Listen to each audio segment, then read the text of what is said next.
You all know there are hundreds of betting sites out there, but don't be fooled. Some sites are legal in some states only, some sites pay in Bitcoin, and some sites have even been hacked. However, BetUS has been in business for over 30 years. They have future bets that are paying out in the thousands, and there's still time for you to bet on the Super Bowl, the National Championship, and even the NBA Championship. Just use the QR code right here, and it'll take you to the BetUS site. BetUS. Check it out and bet responsibly. Are you a fellow car guy? I have a 2008 Ford Mustang GT convertible, and nothing makes me happier in that car than when it's nice and clean. And you know who helps me get there? RevAutoCarCare.com. They help me get that pony looking as nice and shiny and ready for any of the car meetups that are all around the great city of El Paso. Spoil your car and go to RevAutoCarCare.com/Tipton and view all the inventory they have and find out what works for you to help make your ride shine. RevAutoCarCare.com/Tipton. Use promo code Tipton33 at checkout to save 15%.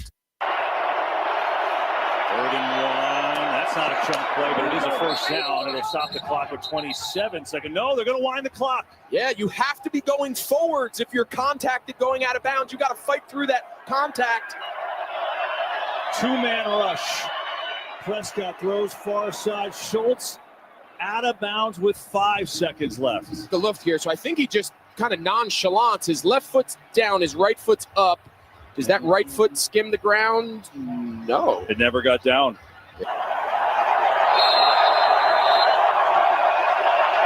Final play, it looks like barring a penalty. Prescott over the middle of the turf gets smoked right away. And that'll do it. The 49ers back to the championship game.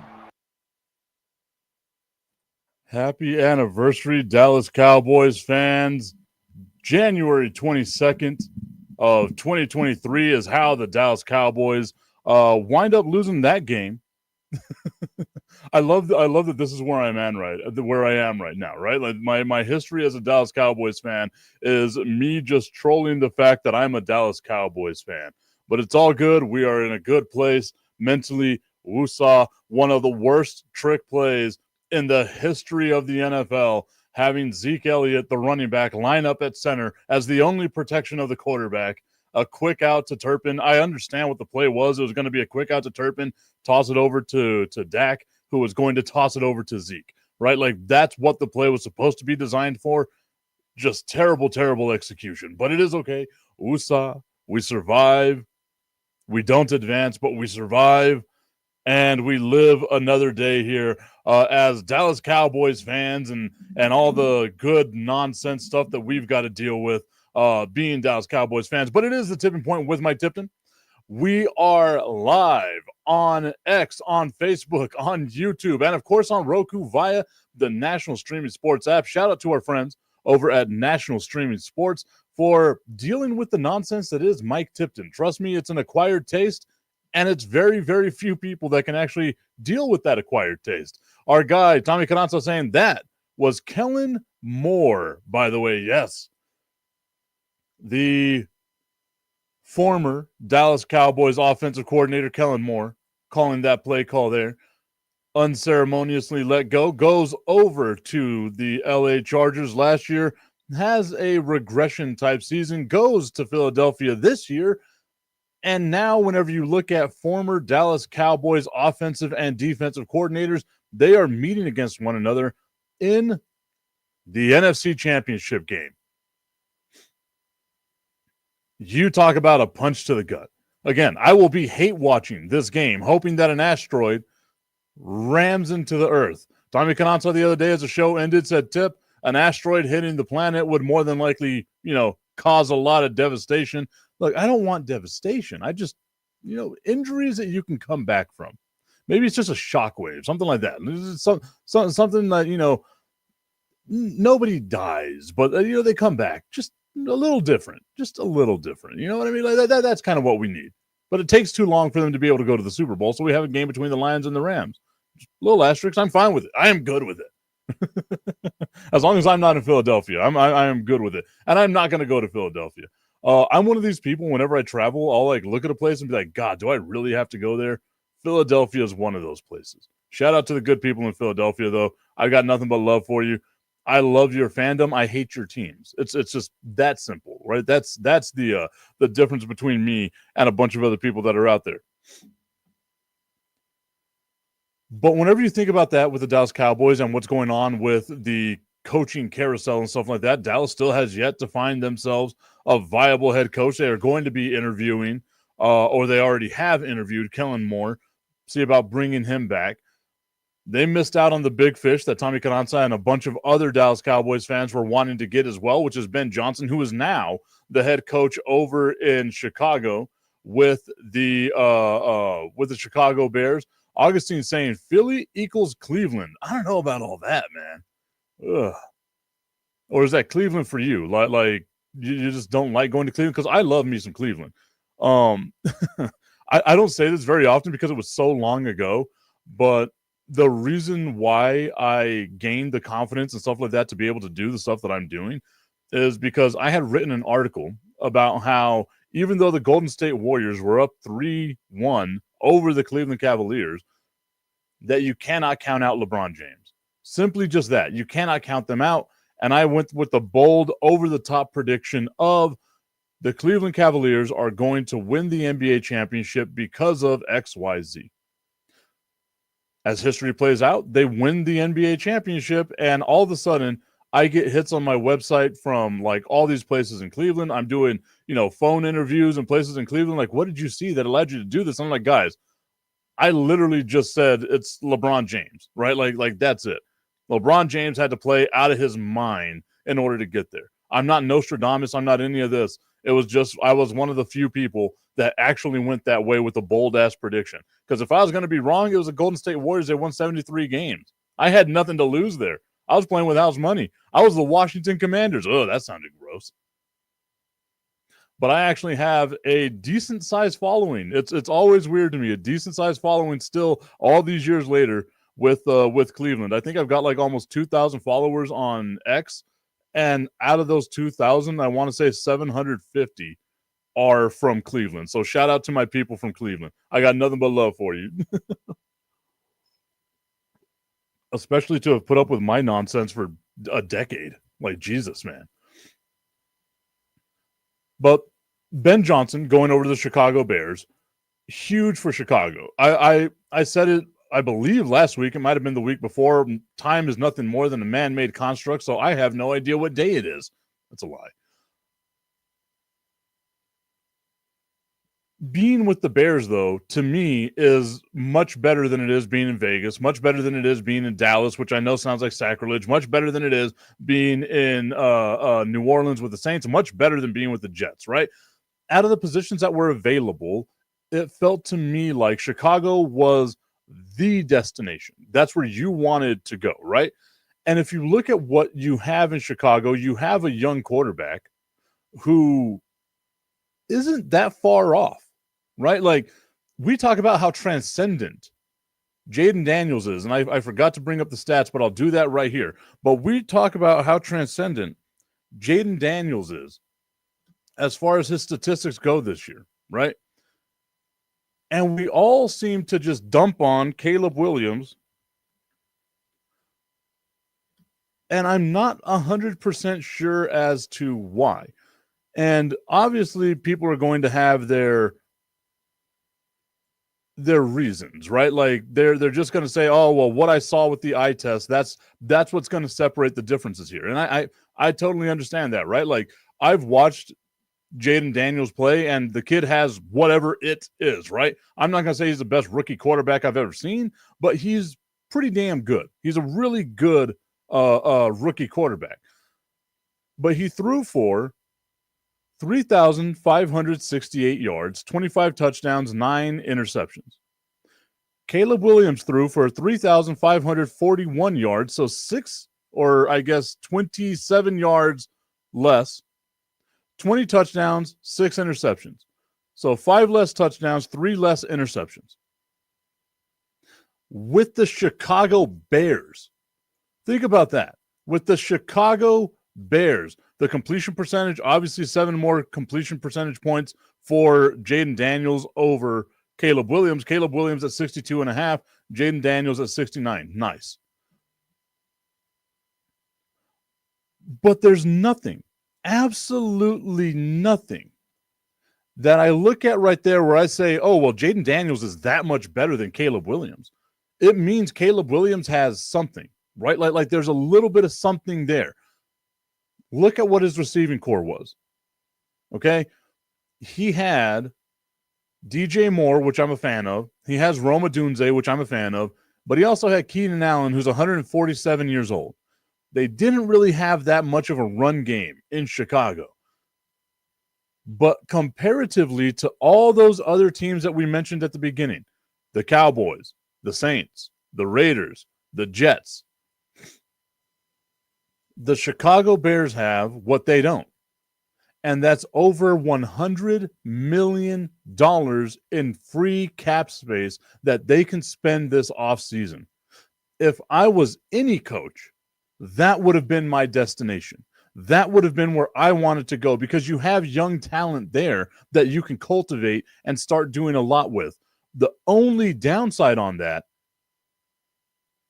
is Green Bay's still good. Detroit's still going to be okay. Minnesota's still good. So you are, and honestly, maybe I look about it the same way that I've been talking about the last couple of days. Right now, like now that I'm talking it out, maybe I think about it this way: you're in a great position if you're in Chicago, having those three teams ahead of you, because you have none of the expectations. You have no one saying, "Oh, you're going to go to Chicago and be the savior of this," because we're watching right now. Three teams. Normally you only have one or two teams, but it's all three teams in the division that are so much better than you. And even with that, Chicago wasn't terrible this year. Right? Like they 5-12, but they were in games. Like they weren't getting blown out left and right. Tommy Canazza saying it. I hate to admit it, but Caleb Williams has more weapons than Jaden Daniels did. I wonder if you're doing that on purpose or if you're doing like a talk to text thing, because that is great. That is fantastic, my guy. But yeah, like Jaden Williams, I don't know if you can say that there's more weapons in Chicago, right? Like Zacchaeus is a good wide receiver. Terry McLaurin has been a constant Pro Bowl wide receiver with garbage basically at quarterback. So now he's got himself a pretty damn good quarterback. They've got a good running game with Brian Johnson and them boys. Austin Eckler, right? Like Zach Ertz is a serviceable tight end. He's one of the best in I was gonna say in the country, but in the NFL over the last decade or so. Like it's not like Jaden Daniels doesn't have weapons. I would say that they have more of a weapon, and the offensive line to me is what the biggest difference is, right? Like Washington's offensive line is exponentially better than the offensive line of the Chicago Bears. So for me, it's I see the potential there. And then knowing that you have that much, yeah, it is the talk to text. I got it. I got you, my guy. I got you. I love it though. I absolutely love it. Tommy Canazza saying it's only McLaurin in Washington. The rest of the offense is trash. LOL. I feel like, and my guy, I got nothing but love for you. You know that already. I feel like this is just your pure and undying hatred of the Washington Commanders. Like I genuinely feel that that's the way, man. You gotta respect what they've been able to do. They've got some good talent over there. And saying that I believe it's Jaden Daniels did have a better offensive line. And I think that that's what it comes down to, right? Like the quarterback is always going to get more of the love than what they deserve and more of the blame than what they deserve. But it comes down to the fact that you have an entire team built around you, right? Like you can be Tom effing Brady, but if the Patriots didn't put money into that offensive line, Tom effing Brady wouldn't have been Tom effing Brady, right? The same thing with Kansas City. They finally got some health on the offensive line, got a lot of their guys back, and now they're able to protect Mahomes a little bit better, right? Like, obviously, the weapons that Mahomes has isn't as good as a lot of other teams have, isn't as good as what Kansas City would like them to be. Also, you're missing Rashee Rice. Like that's a huge, huge issue, right? But if you can't protect the quarterback, It doesn't matter who they are. Look at what happened in New York with the Jets with Sam Darnold. You finally give Sam Darnold a halfway decent offensive line that we saw a lot of cracks in over the last couple of games for the Vikings, but you give him an offensive line that can be serviceable, just that serviceable, a mid-tier offensive line where you're not running for your life all the time, and you can finally become a halfway decent quarterback. Now, obviously, Sam Darnold's going to have a lot to, break the moniker of him being just some scrub-ass guy. But the fact of the matter is that you see something there, right? I believe that with Chicago. Give Caleb Williams a slightly better offensive line. You got a ton of money you can spend this offseason. Get him a slightly better offensive line. Add pieces to the defense in Chicago. It was weird to see the Chicago Bears not have a good defense. It seems like sacrilege, but I also feel like that should be normal, and we should expect it from the Chicago Bears. A couple of pieces on defense, maybe another running back, whatever it is that you do, you're going to have another high draft pick. The Chicago Bears, to me, that job, that's a great job to have. So shout out to Ben Johnson for pulling in that one, because if he goes to Dallas, you have, once again, we spoke about this yesterday, the weight of expectations, not just from Dallas Cowboys fans, but from the Dallas Cowboys haters. You go to Dallas and you don't win a Super Bowl, it is a failure. You go to Chicago and you make the wild card, that is a win, right? Because no one in Chicago has any expectations for that team.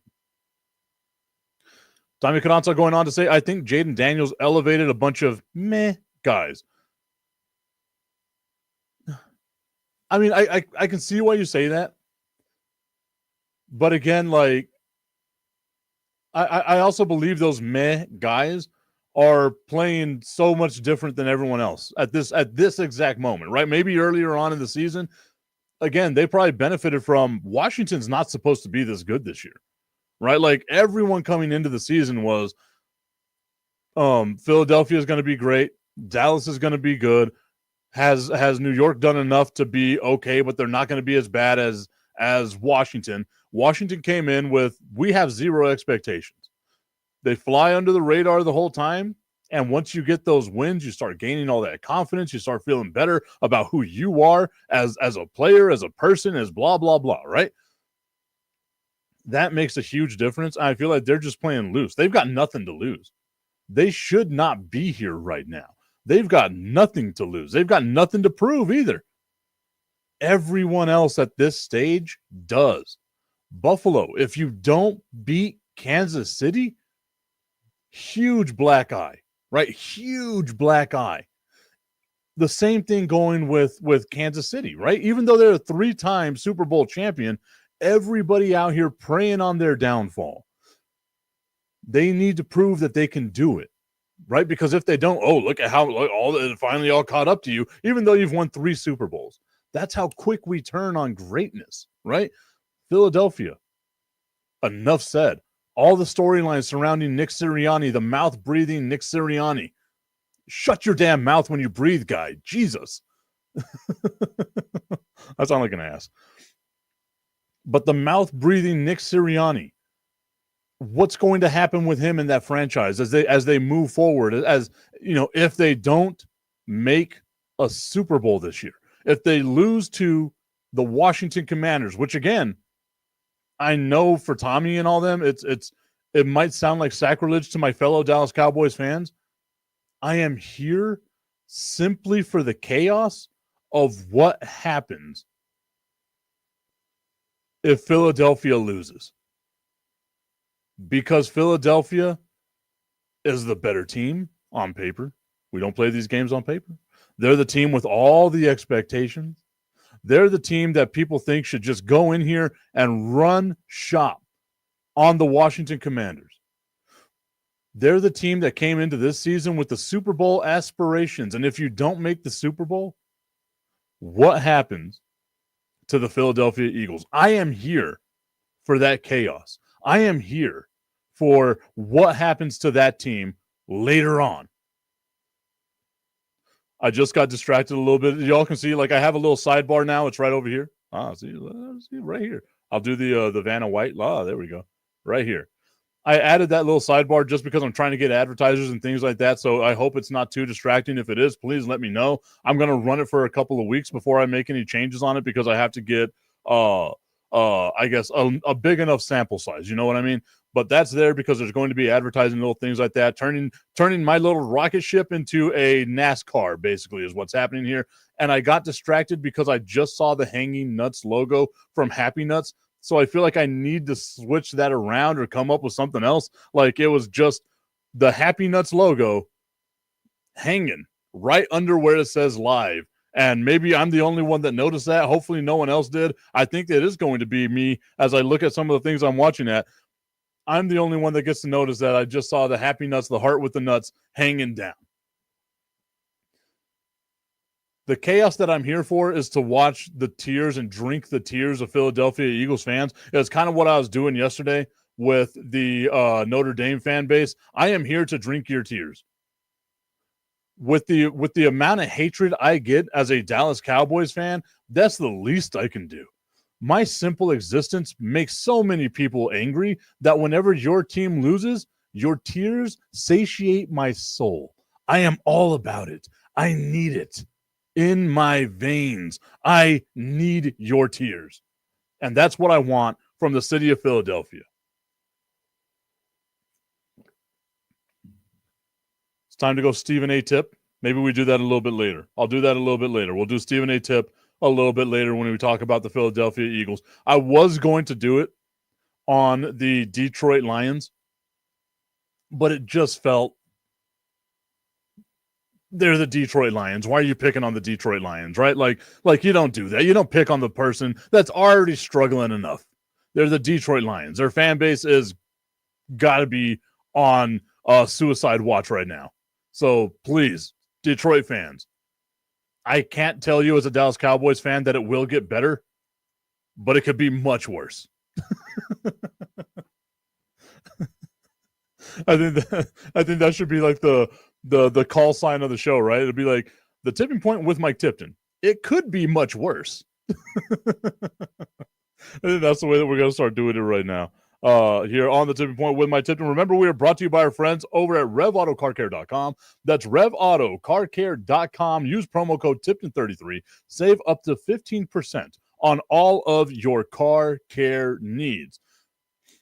I like the coaching carousel. I'm still wondering what's going to go on with the city of Dallas. It was nice to see that Mike McCarthy is going to have an in-person interview in New Orleans. This is the guy that we want.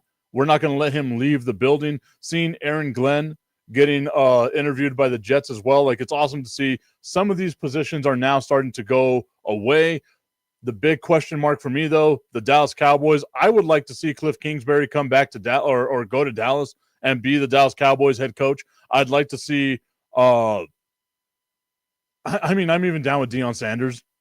Again, give me the chaos of having Deion Sanders as the head coach of the Dallas Cowboys. But when you start the process so late like Dallas did, it brings up a bunch of questions. And yesterday I was listening to a show, and it kind of brought up this, and it really made me think about this. And I might start leaning over to the side of everyone else now that says, look, it's time to get rid of Jarrah. Jarrah's got to go. Because all of the inside reports that I've been hearing now have been that Mike McCarthy walked away from the Dallas Cowboys. It wasn't the other way around. Jerry Jones didn't think that Mike McCarthy was going to leave the Dallas Cowboys. He thought that he was going to be able to negotiate whatever it is that he wanted to negotiate and have Mike McCarthy as his little puppet. And Mike McCarthy finally grew a pair and said, I'm done with this dude, and walked away, leaving Jerry Jones kind of high and dry and later than everyone else in the coaching hiring process, right? If that is in fact the case, and I have no reason to doubt it, but if that is in fact the case, then it is definitely time for Jerry Jones to fire Jerry Jones, the GM, or at least move on into a different role. Because if you cannot keep the coach that you have in-house with you having all of the bargaining chips at your disposal and he says, no, I'd rather just go somewhere else than have to deal with you, that shows now that maybe, just maybe, the game has surpassed Jerry Jones enough to where it's just not going to benefit the Dallas Cowboys anymore. Now, obviously, what that takes is something that I don't believe Jerry Jones has, which is the ability to internalize his own self, give himself a self-critique, and say, I've got to get better at this, or I've got to move on. I don't believe Jerry Jones has that ability. And again, you can't fault him if he doesn't, because he's a billionaire. He got to being able to do the stuff that he did his way.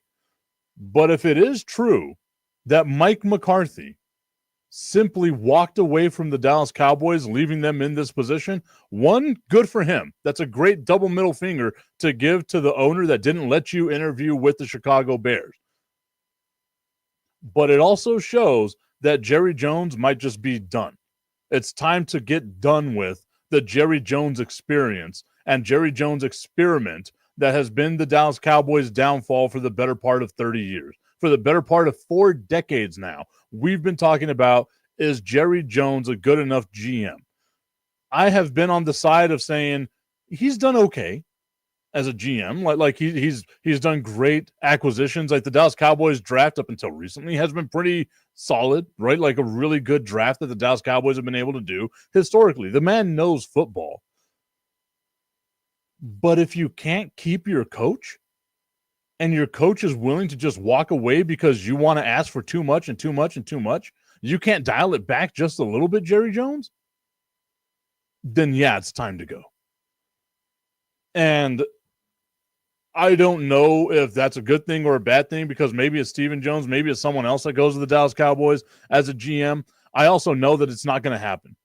But now I get to join those of you that have been frustrated for years and years and years in this, right? Like in this category of, damn, like I can't believe that this is where I am as a Dallas Cowboys fan, that the team is that damn bad, right? Like it's a lot to internalize, but at least we are not alone. We're not alone. It'll get better. Maybe, probably won't, but it might get a little bit better. We will see if any other news comes out of the NFL with some of the coaching hires, things like that. I do have a mock draft that I am working on right now. Like I said, I'm not going to be like Mel Kiper. I'm not going to give you 9,000 different drafts, but I am going to give out one draft as we get closer to the NFL draft. The tipping point with Mike Tipton has gone to the NFL draft over the last 3 years. Well, supposed to go last year. Or I guess we could say we went to what? 2 out of the last 3. Well, supposed to go last year, but Detroit, American Airlines, I hope I never have to try to get a sponsorship from you. American Airlines, I hate you with every part of my soul. My last 4 flights on American Airlines delayed enough to where I missed my flight. So I am not ever going to be anything American Airlines, but as we get closer to the draft and going up to Green Bay, it might be Brandon the Iceman Cone and myself being able to go do this up in Green Bay. Then I'll let my draft stuff come out. Obviously, I want to wait till the end of the season because I see that Mel Kiper's already got 1.1 out, 1.0. It's out now. We've already got a new draft coming up. It's ridiculous to do it in January, and I've seen people like this doing it in November. It's insane to me. But we shall see. I always wait till after free agency to kind of see what it is that teams need after free agency. Maybe I'm a wild man like that I actually have patience. Weird how that works. Something that I wanted to talk about as well, guys, is that yesterday we got the new inductees into the Baseball Hall of Fame. I love me some baseball. If you know anything about me, love me some baseball. And the 3 people that got into the Baseball Hall of Fame are CC Sabathia, Billy Wagner, and, of course, Ichiro Suzuki. Ichiro, again, it's a shame that we can't have all of his hits added up, because if we added up all of Ichiro's hits, he is the hit king in baseball. More hits than Pete Rose, right? Like, Ichiro was an absolute monster. I loved Ichiro Suzuki whenever he went to the Yankees. Yes, he was washed, but he was still a Yankee for a little bit, and that always made me so damn happy. But I see the Baseball's Writers Association doing what the Baseball Writers Association does, and that's being a bunch of asshats. I will not understand how or why we have to look at the Baseball Hall of Fame as though it's some sort of, like, obviously it's prestigious, but it's not heaven. You know what I mean? Like, why is it that a guy like Ichiro Suzuki, a guy like Derek Jeter, Ken Griffey Jr., etc., all of these no doubt Hall of Fame guys are not voted in unanimously? What's the point of all that? Ichiro Suzuki being one vote shy of being a unanimous Hall of Famer. What is your reason for not voting for Ichiro Suzuki? Legitimately. Maybe CC Sabathia, you can say he didn't reach full potential. Billy Wagner, you can say he was a closer for a short period of time. But Ichiro Suzuki, over 3,000 hits in MLB. Great moment after moment after moment in Major League Baseball. Again, you add up the hits from Japan, much more hits than that of Pete Rose. Imagine if Ichiro's career was all in the United States. It would have been insane, the amount of hits he would have been able to get. What does a player have to do to be a unanimous Hall of Famer for the Baseball's Writers Association? And I get it, right? And I've spoken about this 1,000 times because I'm one of the people that says, let Barry Bonds into the Hall of Fame. Let Roger Clemens into the Hall of Fame. I don't want a damn asterisk. I don't want any of that nonsense. What's the reason now that Pete Rose and Shoeless Joe Jackson are not in the Hall of Fame whenever you have sports booking in baseball stadiums now? The rule they broke in 1919 of all times doesn't apply to now. So why not have that player in the Baseball Hall of Fame? You ban them for life, at least put them in posthumously. Right? Like, at least that. Pete Rose dying late last year should have been inducted into the Baseball Hall of Fame because he's effing Pete Rose. Sure, he's a huge piece of crap, or at least was. I feel bad talking about a dead guy. As a human being, very flawed. Which person isn't? As a baseball player, you cannot tell the history of baseball without Pete Rose, without Shoeless Joe Jackson, without Barry Bonds, and without Roger Clemens. You cannot have a shrine to baseball and not have the all-time hits leader in there and the all-time home run leader in there and one of the greatest pitchers the world has ever seen in there. But you can have other people that were associated with the steroid era. David Ortiz, Mike Piazza, all these other guys that are associated with the steroids era, you can allow them into the Baseball Hall of Fame. Why not Barry Bonds? Never failed a drug test. The eye test, does he pass that? No.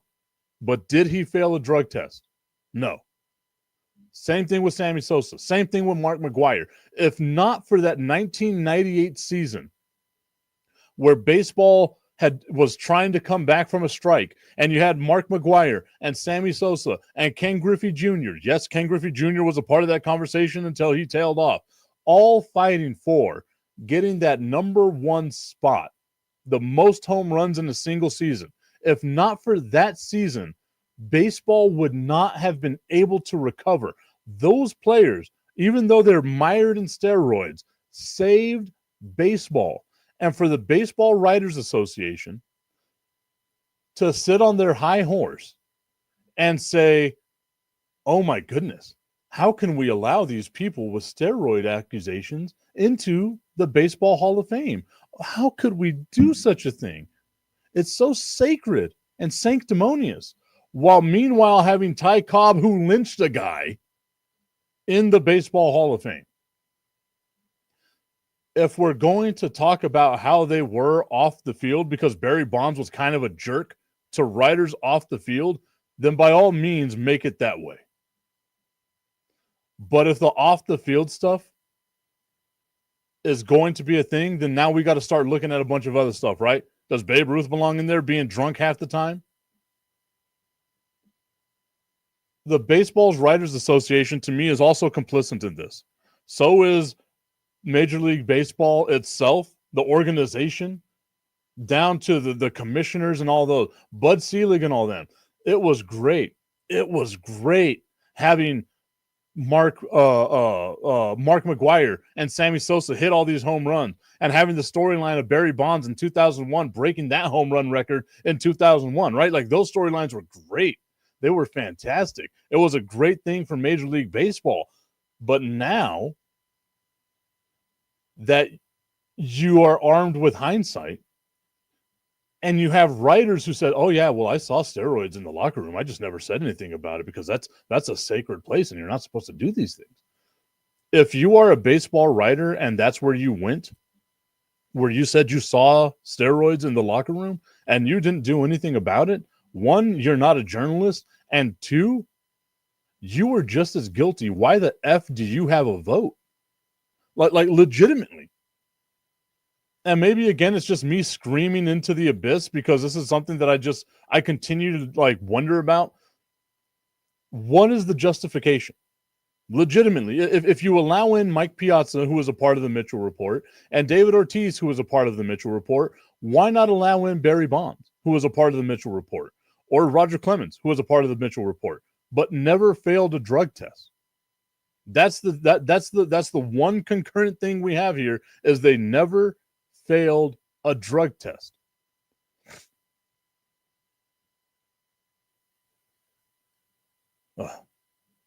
Woosa, I'll be all right. Woosa, I'll be all right. So obviously you had CC Sabathia, people like that get into the Major League Baseball Hall of Fame. Some of the people that got some votes, got real close to being into the Baseball Hall of Fame. You got people like Andrew Jones. I don't understand how Andrew Jones isn't in the Baseball Hall of Fame. That's insane to me. Like, there was a point in time where Andrew Jones was considered the best center fielder in Major League Baseball at that point in time. It's crazy to me that Andrew Jones is not anywhere near the Major League Baseball Hall of Fame. Francisco Rodriguez also got a slight chance in there now that you see that Billy Wagner is able to get in there. 10 years on the ballot, though, for Billy Wagner. That's crazy as well. People that are more than likely not ever going to get in, we have Manny Ramirez. Of course, we know about all that. Alex Rodriguez as well. Those are going to be the guys that I believe this is the end for them if they didn't make it in on this ballot. Carlos Beltran got up to 70%. Andrew Jones now at 66% of the vote. In order to get into the Major League Baseball Hall of Fame, you have to have 75% of the vote, which, again, to me is a weird, arbitrary number, but that's the rule, right? You got to get up to 75% of the vote.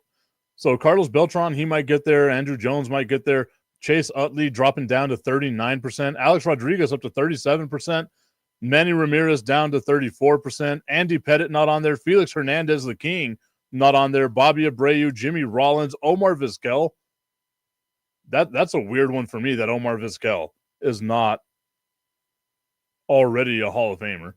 Dustin Pedroia, Mark Burley, Francisco Rodriguez, David Wright, and Torrey Hunter. What are we doing? How is Torrey Hunter? Whatever. I'm just some guy. What do I know?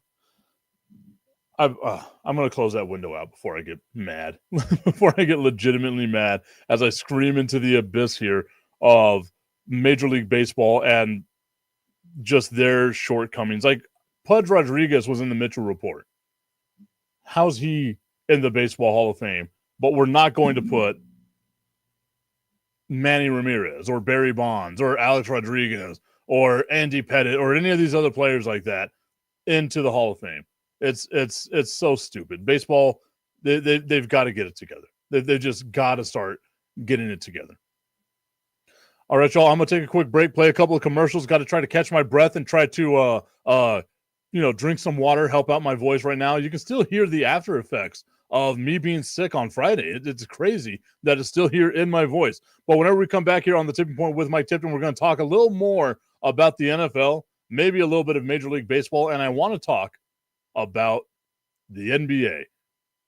With the end of football season coming upon us, the NBA is going to start being towards the forefront. We'll be right back. You all know there are hundreds of betting sites out there, but don't be fooled. Some sites are legal in some states only. Some sites pay in Bitcoin, and some sites have even been hacked. However, BetUS has been in business for over 30 years. They have future bets that are paying out in the thousands, and there's still time for you to bet on the Super Bowl, the National Championship, and even the NBA Championship. Just use the QR code right here, and it'll take you to the BetUS site. BetUS. Check it out and bet responsibly. Are you a fellow car guy? I have a 2008 Ford Mustang GT convertible, and nothing makes me happier in that car than when it's nice and clean. And you know who helps me get there? RevAutoCarCare.com. They help me get that pony looking as nice and shiny and ready for any of the car meetups that are all around the great city of El Paso. Spoil your car and go to RevAutoCarCare.com/Tipton and view all the inventory they have and find out what works for you to help make your ride shine. RevAutoCarCare.com/Tipton. Use promo code Tipton33 at checkout to save 15%.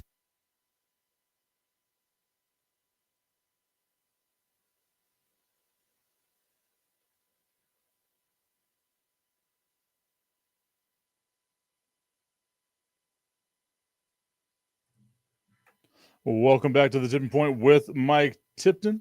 We are live on YouTube, on X, on Facebook, and of course on Roku via the National Streaming Sports app. Shout out to our friends over at National Streaming Sports.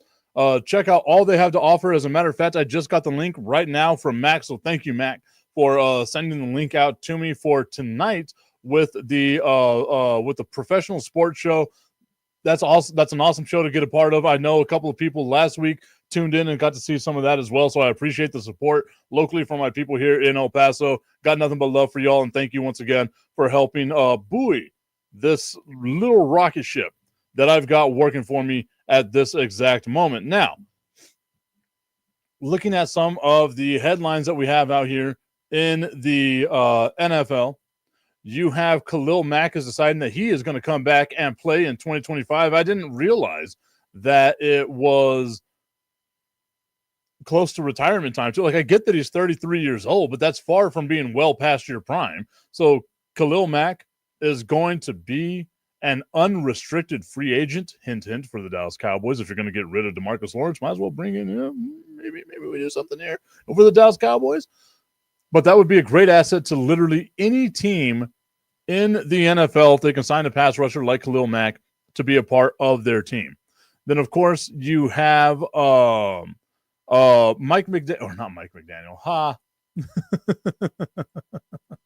I always get these two mixed up here. Josh McDaniels is going to go back again to the New England Patriots. This will be his third time as the offensive coordinator with the New England Patriots. He and Mike Vrabel have a history together. Obviously, Mike Vrabel being a former linebacker with the New England Patriots. And those that don't know, even though he's a linebacker, he has 10 receptions in his NFL career. All 10 of them are touchdowns. So he was a part of that Josh McDaniels system that was so revolutionary for a certain point of time with the New England Patriots. So they are getting back together, trying to capture that lightning in a bottle that they had a little over a decade and a half ago. So that's awesome to see that he's going to be going over there as well. They are also set to name their defensive line coach from the Detroit Lions and their run game coordinator, Terrell Williams, as the defensive coordinator of the New England Patriots. This goes back to what I had said earlier this year that I've been talking about all year long, right? Now the success of the Detroit Lions is going to be catching up to them. You lost an offensive coordinator. You're about to lose a defensive coordinator. And now you're losing your defensive line coach / run game coordinator. And one of the calling cards for the Detroit Lions was their run game. If you look at the roster that the New England Patriots have right now with Ramondre Stevenson, they've got a pretty solid run game there. Now you've got some stuff that you can build upon Is Drake May the guy? I don't know. I saw flashes from him on a team that had no talent at all. Maybe you've got something now working in New England. But now, once again, players being plucked away, coaches being plucked away from the Detroit Lions. It's going to be really interesting to watch how Detroit navigates these waters, because this isn't a position they're used to being in, where now your stuff is the coveted stuff that other people want.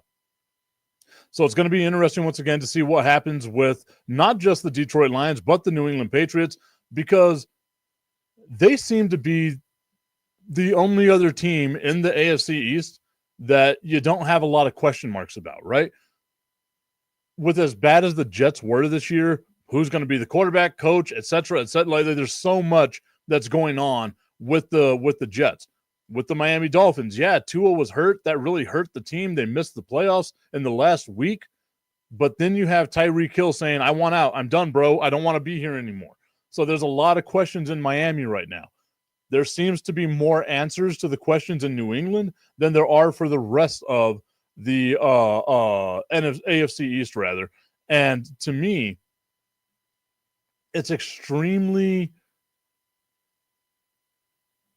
cool to watch, right? Because you have a team that just a couple of years ago, after Tom Brady left, was looked at and left for dead, laughed at because they couldn't win an NBA championship, a Super Bowl championship with just Bill Belichick. Obviously, Belichick being the coach and the GM, he was in charge of the roster. The roster wasn't great. Now, we're a year removed. You just had an interim coach, basically, that you got rid of in Gerard Mayo. Now you bring in Mike Vrabel, who has gone to an AFC championship game, and now you bring back Coach McDaniel. You get a new defensive coordinator. It seems that things could be sitting pretty for the New England Patriots. Obviously, they still have to deal with Josh Allen and the Buffalo Bills being the cream of the crop of that division. But at least you might have already leapfrogged the Jets, and you might have already leapfrogged the Miami Dolphins as well. So things looking pretty now in New England after following what was a very, very tough time. Coming out of the NBA, some news that we got with the NBA. The Phoenix Suns yesterday traded a 2031 first-round pick to the Utah Jazz for 3 first-round picks. I love when the NBA does this. Like, I genuinely love when the NBA does this, because to me it's like, what are you looking at in 2031, Utah? Like legitimately. And to me it's like, if you were trying to stock up on draft picks, cool. I am cool with it, right? You want that 2031 first-round draft pick? Awesome. But you gave up 3 first-round draft picks in order to do this. And the draft picks are a first-round draft pick from the Cleveland Cavaliers, the Minnesota Timberwolves, or the Jazz, right? So they had 3 first-round picks in this year's draft that they just traded one of them away. Then you have a 2027 pick and then a 2029 pick. For those that don't know, in the NBA, you cannot trade back-to-back first-round picks. So you always have to go with, if you got like the 2025 season, you can't trade 2026. You have to trade 2027. You can't trade 2028. You got to trade 2029. That was the hell that the Los Angeles Lakers were in whenever they traded to get Anthony Davis. 0 first-round picks for the LA Lakers from 2021 to 2027. That's just the way that it goes. I don't know how they got rid of the other ones, but they just worked out the system that way and ultimately had 0 first-round picks, had to make a couple of trades to get some picks, but just had 0 first-round picks after making that Anthony Davis trade. The reason why the Suns are doing this is because they are trying to go after Miami Heat star Jimmy Butler. We remember just a couple of weeks ago, the same weekend, that Tyreek Hill was saying, I want out of Miami, bro. I'm a winner. I don't want to be here. The same weekend that happened, Jimmy Butler drops a bomb on the Miami Heat saying, I want to be traded. I want out, blah, blah, blah, blah, blah. The Heat culture ain't for me no more. Jimmy Butler was suspended 7 games for conduct detrimental to the team. and the Miami Heat are looking for trade partners for him. But because of his contract, the Miami Heat aren't just going to let him go, right? They're not just going to let him walk away. You got to have something that you get back in it. And one of the destinations that Jimmy Butler said he wanted to go was to Phoenix. So Phoenix now has to find a way to get draft capital in order to make this trade. Getting those 3 first-round picks from the Utah Jazz, who are not going to be a good team, so you might have some early-round picks if you're the Miami Heat coming over the next 4 years.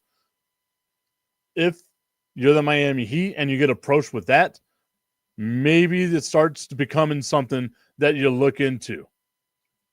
Augustine saying Jimmy Butler is so overrated. I completely agree.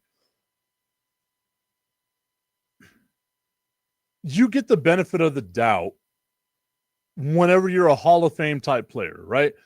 We spoke about this a lot with LeBron James. He can just flip the switch, used to be able to just flip the switch and get into playoff mode, right? You can have games where you miss being with the team, load management, whatever it is, whenever you are a LeBron James Hall of Fame type player. Maybe I missed something because admittedly I don't watch a ton of Miami Heat games, but Jimmy Butler misses a lot of games, and he's not the guy. Even whenever they made their run to the NBA championship, the NBA finals rather, and they lost to the Lakers, that was in the bubble.